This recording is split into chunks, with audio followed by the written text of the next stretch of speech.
do vision boards really work? Or are they kind of airy-fairy and part of the new age? That's exactly what we're talking about today on Mindful Manifesting. And you're listening to Ariana Rollins. And so exciting, we've got a beloved guest, one of my business besties, Tiffany. But before we dive into the episode, if you would like to kickstart your manifesting journey, you'd like a little 10-minute momentum reset, please go to mindfulachiever.com and grab that. It's completely free. And then you're on my email list. I won't bug you with emails once or twice a month, maybe more. So glad you're listening. Thanks for being here.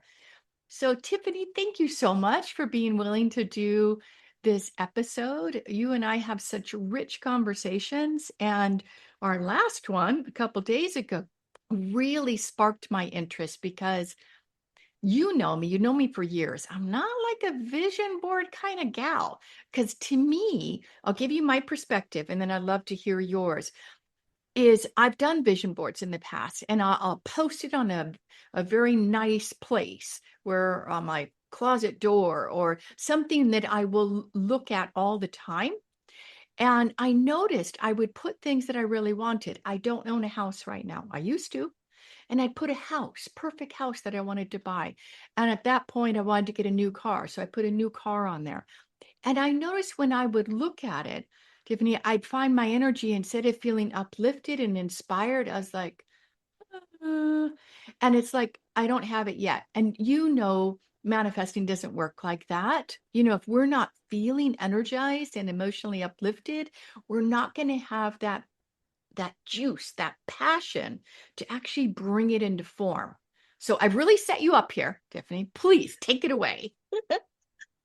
So that is the problem with vision boards, is a lot of people who talk about vision boards talk about them in terms of materialistic.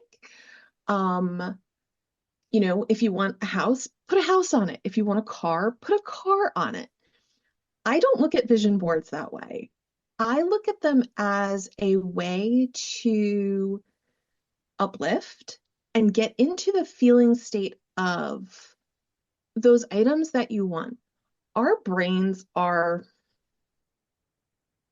amazing, but they don't look for evidence of, affirmations don't really work because our brains don't process them that way. If you say, I am a homeowner, and you're not a homeowner, your brain is going to sit there and say, what? What are you saying? Why are you saying that? And vision boards can be a visual representation of that hard stop, which is why you look at a vision board with a house on it and all of a sudden you are feeling really down on yourself because you're not a homeowner yet. So I don't look at vision boards as a materialistic type checklist of this is what I want. I look at vision boards as an anchor in feeling to get to what you want. I'm loving that. Yeah, an anchor to the feeling to get you where you want to be. So how do you do that? Because vision boards, generally speaking, are pictures or affirmational words. How do you not, or how do I, because, hey, listeners, she's going to invite you to a wonderful workshop that I've signed up for. So stay tuned. She'll share how to do that. But how do I not trigger its lack? Its lack is I don't have it. And yeah, I used to own a home a mile from the beach in Carlsbad, California. It was gorgeous, great location. Now I'm in Austin. So there are multiple things that, yes, Austin's fantastic. I love where I live. But there are things where I know that we can always move the needle to make our life a little bit more fulfilling, joyful, enriching. So how do you do that? So I love the affirmational words. Those feeling words that you want to embrace: peace, joy, happiness, abundance. Abundance is actually a tough one because if you're not feeling abundant and you keep seeing that word, it's not going to make you feel abundant. It's going to, like you Ooh, said, make you feel into that feeling of lack. good one. So I like to kind of, even as far as pictures, I like to kind of look back historically. What made you feel successful? What made you feel joyful? What made you feel abundant? And it's pictures of you or situations. The beach for me is one of those places where I can always find grounding. I can always find inner peace. So if I want to manifest that, because I'm not maybe not feeling that right now, I can put a picture of the beach with the word peace on it, because that's going to, for me, remind me that there is a place in my past that I have felt peace. It's also going to help trigger your brain to think of, okay, the beach makes me feel peace. Where else do I feel peace? Because it's now looking and seeing evidence of where you feel those emotions and those feelings. So it's a little bit about looking in the past, but it's also a little bit about looking in the future as to what feelings you want to embrace. What are the things that you're looking at in terms of what is the feeling that you think owning a house is going to bring you? I'm loving this.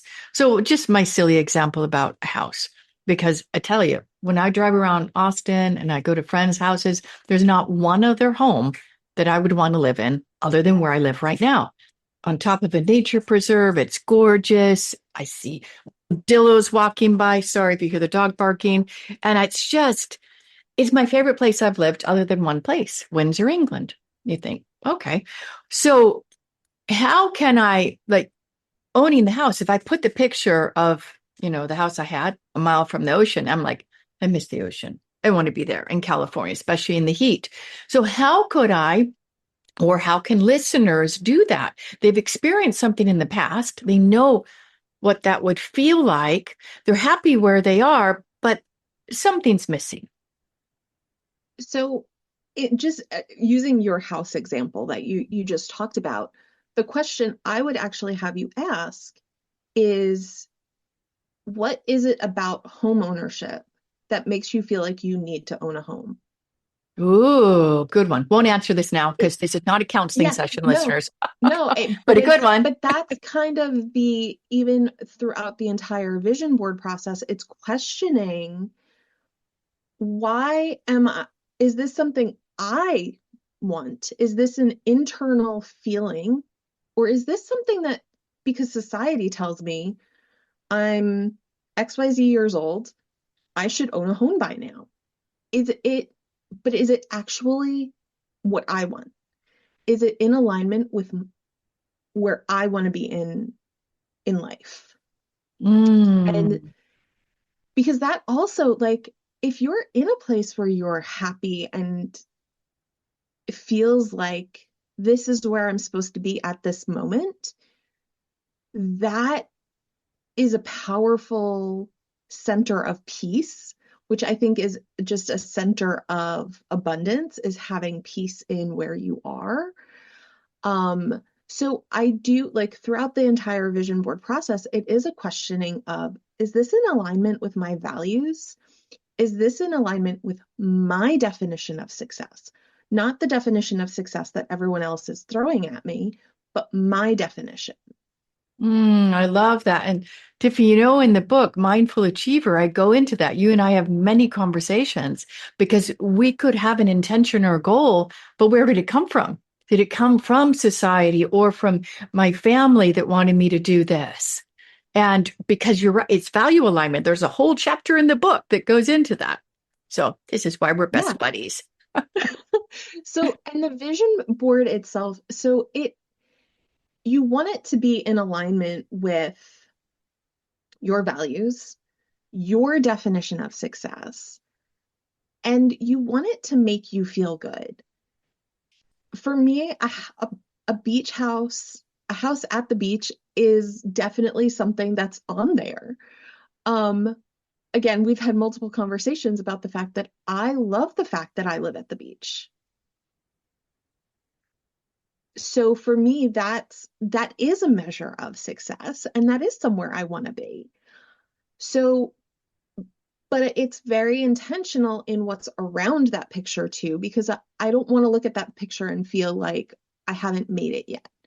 So sometimes it is looking historically and saying, okay, I may not be here, but here are some of the things that have brought me to where I am that are showing me that this is actually achievable because I have evidence of making progress. You just said something that really meaningful. Can you unpack that a little bit? Because you've got evidence of making progress. You're not there where you want to be. How do you use a vision board like that? So it is, I don't know, that's a tough question for me to answer. You can always say, come to the workshop. You can come to the workshop because it's the whole process of creating a vision board. It starts with an internal process of asking questions. First of, okay, what a vision board can represent any time period. The one that the workshop is focused on is the next 6 months. So, Oh, I like it. You've got a time to it. Okay. there's a time frame to it. So you can have a vision board that is, for 10 years down the road. Yeah. There is no time to owning a beach house. I know that I'm not going to own a beach house in the next 6 months. That's just not in, but that beach house is actually on that because it's a progress thing. I have a savings account. That's for a down payment on a house. Not a multi-million-dollar house that is on the beach here, but owning a house. Maybe that's the first step towards that beach house. But it's progress. And it's, for me, that feeling state of, okay, maybe it is just money in a savings account. Maybe it is just a dollar figure as to what's actually in the savings account that I can look at and say, there's progress there. Maybe it is imagery of a smaller house, a bigger house, a bigger house, a bigger house, and then the house that I really want. Where it's that visual representation of, I don't need to get everything all at once. Everything has a progression to it. Mm. For a while there, I had being debt-free on my vision board. How did you And depict that? that was a graph of going Oh, down with the words debt-free on it. nice. Yeah, very good. So sometimes it is just figuring out, how do I visually represent this? And that's where it's great to come to a workshop where you can ask others and say, hey, this is the goal I want to represent. How would you do it? And you get the feedback from everybody in the group. I'm a very visual person. So giving, that type of feedback for me is easy. And sometimes it is just the words. Sometimes those words can trigger that feeling state. And sometimes it's not necessarily saying I am debt free, but saying I'm working towards being debt free. That's a really I see important. evidence of how I can be debt free. And then your brain is looking for that evidence. I love that because one of the things is we started talking that affirmations, and that's another soapbox I can get on, how affirmations can be ineffective and can actually create a disconnect because we're, in a sense, lying to ourselves if we use that. I am, that phrase, right? I'm progressing, I'm becoming debt free. So that's the process, that's the journey. And I really enjoy the graphic. Yeah. So, how could somebody put something? I don't know, a lot of people want better health. Maybe they want to get fit. They want to be muscle. I've got a friend who says her goal this year is to be jacked. She wants to be jacked. She's in her 50s and she wants to be like really buff. How would someone depict that, for example? So for someone who is, doing that, it might be um, having images of weights. What is the weight that they want to be able to lift? What does Mm. that, how does that show up?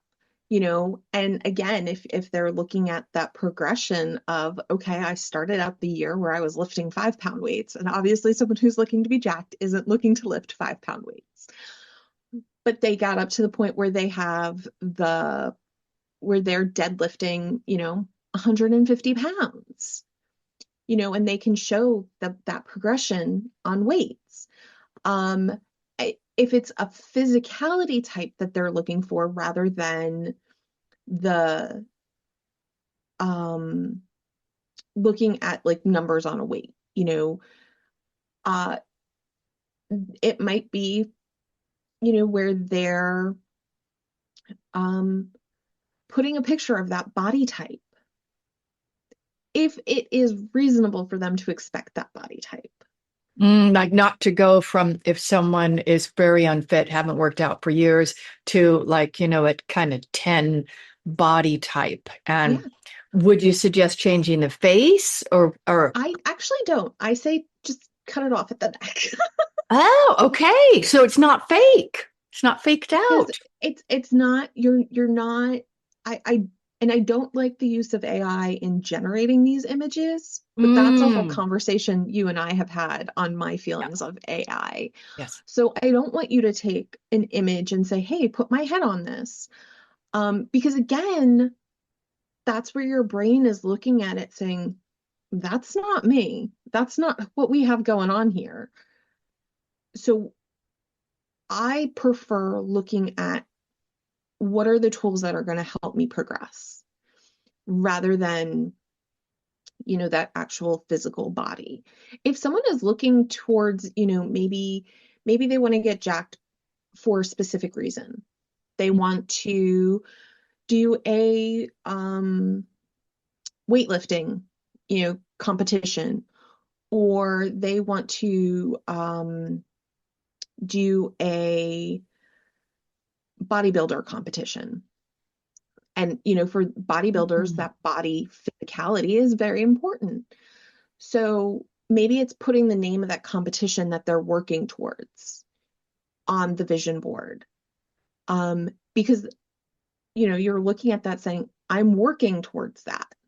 Um, and I think that's a really important thing too, is recognizing, maybe putting in big letters on your vision board, I'm working towards, not necessarily that I have it or that it's mine, because again, that's that big disconnect. So it's Mm. it's Yep. it's recognizing I'm working towards this. Um, you know, pin the registration form to your vision board. If you're working towards, achieving a goal of competing in something, um, you know, it's one of those things that my look on it is you need to mix past, present, and future in a vision board in order for it to be successful. Yeah, yeah, I really like that. This is a wonderful conversation, and I don't want to pick your brains on every idea. But let's tell me why vision boards in your experience have not worked, because vision boards aren't new, right? And you can do a vision board like cutting images up from a magazine. You can even do, there's apps where you can do vision boards with pictures and things. But when do vision boards not work and when do they do work? And then I want to hear about how people can learn about your workshop. So in my experience, vision boards, when the items on it feel out of reach, Okay. that is, it's kind of that experience that you were talking about at the very beginning.